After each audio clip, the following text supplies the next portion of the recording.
Assalamualaikum warahmatullahi wabarakatuh.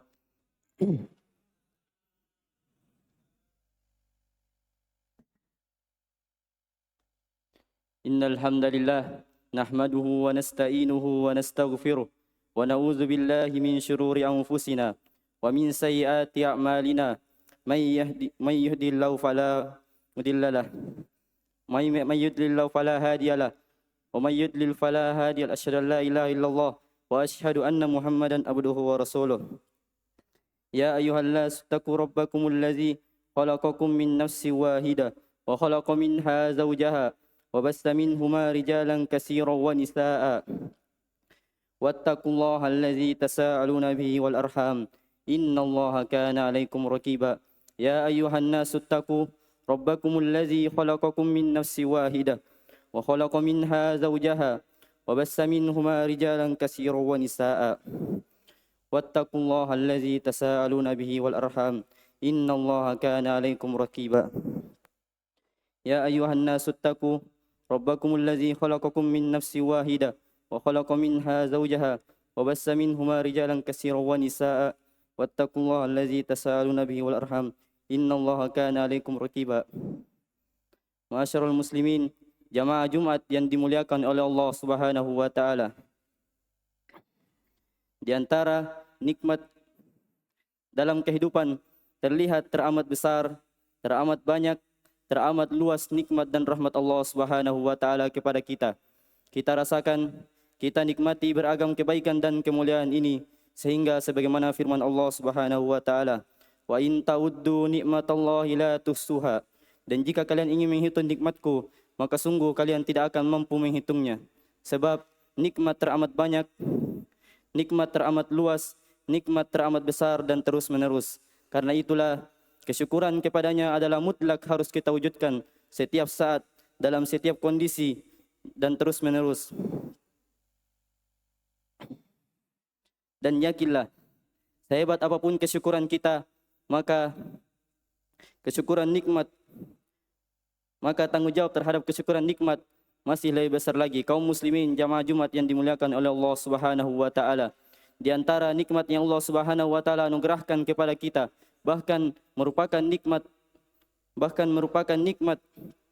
terbesar, nikmat penentu seluruh nikmat, nikmat yang menjadi ukuran kadar kedudukan kita di sisi Allah Subhanahu wa taala adalah nikmat penghambaan kepada Allah.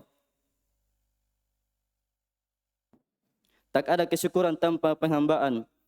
Hakikat kesyukuran hanyalah ketika semakin terwujudnya penghambaan. Hamba yang benar-benar hamba Allah Subhanahu wa taala adalah mereka yang betul-betul bersyukur kepada Allah. Orang yang betul-betul bersyukur kepada Allah adalah mereka yang betul-betul merupakan hamba Allah.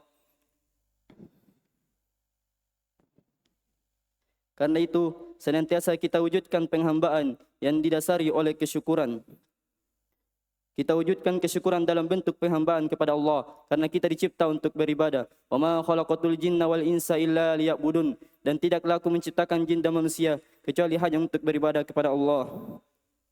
Dan Allah dalam surah Al-Bayyinah menjelaskan dengan terang ibadah yang diperintah adalah ibadah yang tegak di atas keikhlasan, ketulusan, ibadah yang tegak dengan bentuk ibadah yang tegak dengan bersihnya penghambaan itu dari berbagai bentuk kesyirikan dan hal-hal yang mengantar kepada kesyirikan.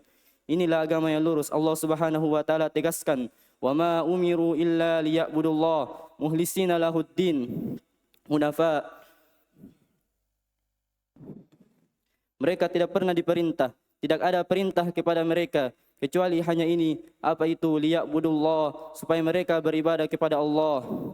Mukhlisina lahuddin, dengan betul-betul mengikhlaskan agama itu, ibadah itu hanya kepada Allah.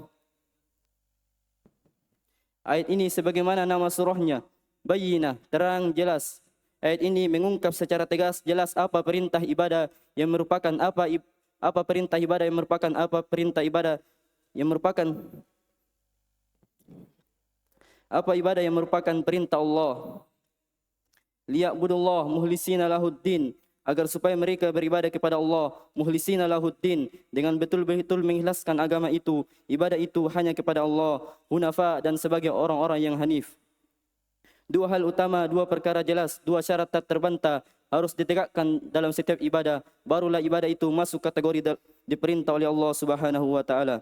Ibadah tanpa dua kondisi ini, maka Allah tidak pernah memerintahnya. Ibadah orang yang muhlis dan ibadah orang yang hanif menyatu dalam penghambaannya. Muhlis ketulusannya, keikhlasannya, kemurniannya hanya kepada Allah Subhanahu wa taala, tidak kepada yang lainnya. Hanif hebatnya berpaling, kuatnya berpaling dari semua penghambaan kepada selain Allah Subhanahu wa taala. Hebatnya berpaling dari seluruh perkara yang memalingkan dari penghambaan kepada siapapun juga selain Allah Subhanahu wa taala. Dari dua sisi inilah hendaknya harus terus-menerus kita wujudkan makna penghambaan kita, hakikat hidup kita yang sekaligus merupakan hakikat perintah dan agama. Inilah ukuran kita di sisi Allah Subhanahu wa taala, ukuran sejauh mana penghambaan kita, sejauh mana la ilaha illallah kita pada sisi Allah Subhanahu wa taala.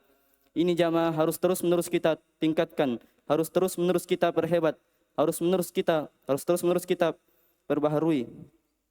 Dan kalau ada orang yang boleh berhenti menambah ilmu perkara hebat ini, maka Nabi Muhammadkah yang pantas. Tapi toh ternyata firman Allah Subhanahu wa taala secara khusus mewajibkan beliau alaihi salatu wassalam, untuk memperhebat perkara ini. Fa'lam annahu la ilaha illallah wastaghfir li dzambih walil mu'minina wal mu'minat.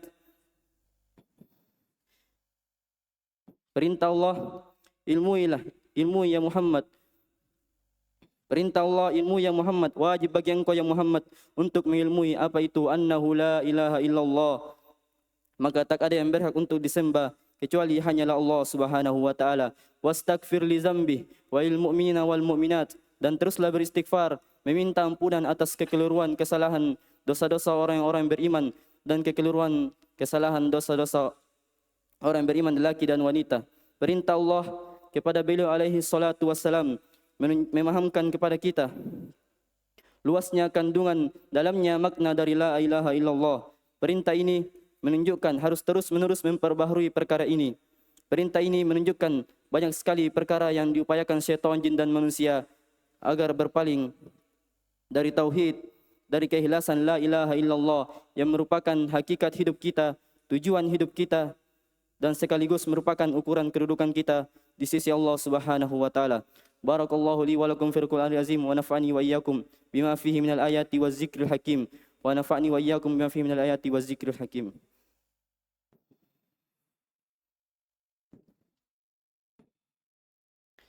Alhamdulillahi ala ihsani wa ala taufiqihi wal ginani wa ashhadu an la ilaha illallah wa ashhadu anna Muhammadan abduhu wa rasuluh. Rabbana atina fid dunya hasanah wa fil akhirati hasanah wa qina azaban nar. Ibadallah, innallaha ya'muru bil adli wal ihsan wa ita'i dzil qurba wa yanha 'anil fahsya'i wal munkar wal baghi ya'izukum la'allakum tadhakkarun wa la dzikrullahi akbar wallahu ya'lamu ma tasnaun. Aqimus salat.